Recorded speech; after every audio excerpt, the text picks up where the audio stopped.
So my book centers around, after you've got your why, you've got your values, you're investing in yourself, you're building your leadership team. It revolves around the 3 C's: common language, cadence, and culture. And if you do these 3 C's well, and I hate to say it, it takes time, you can turn your business into a great company. And people buy great companies. Okay, the first one. Common language. There's a story in the book. I take it actually out of the Bible about the Tower of Babel. Okay? Common language creates better organization clarity and greater teamwork. So here's the question I always ask people in their organizations. Does everyone understand your values and is accountable to them? But then here's the big one. Does everyone in your team knows what success looks like? And when I go into a new company, guess where I go first to ask someone about what does success look like? I go to the lowest paid person in the organization. And usually it's someone maybe in the warehouse or a part-time person.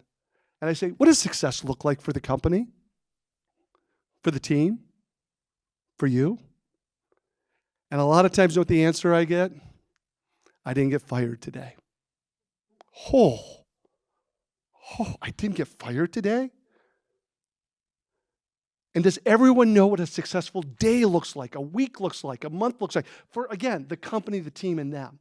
So you've got to understand at every level in the organization what success looks like and developing that common language.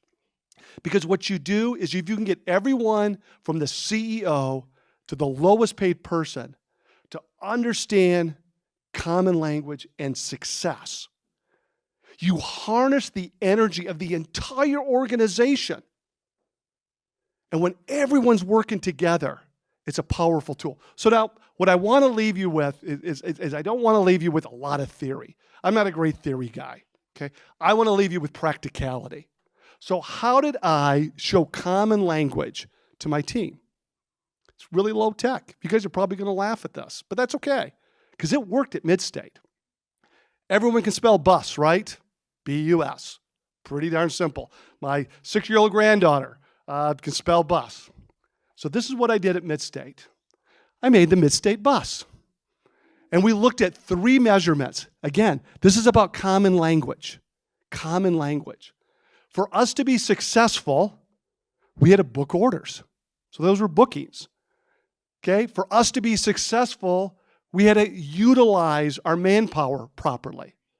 And for us to be successful, we had to build our recurring revenue stream. And that was our SaaS. B-U-S. And I'd have this bus, and I'd write in there, again, really low tech. If it was green, we were on track. If it was in red, we were off track. And then you'll notice 2 other measurements there. Accelerators and brakes.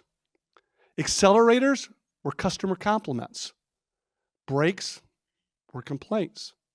And I would share with the team every week what happened when we got an accelerator and what happened when we hit the brakes. I had this in the warehouse. I had this in the lunchroom. I had this in the common area. And guess what? Every single week, it got updated, and everybody knew how we were doing. It was the Midstate bus.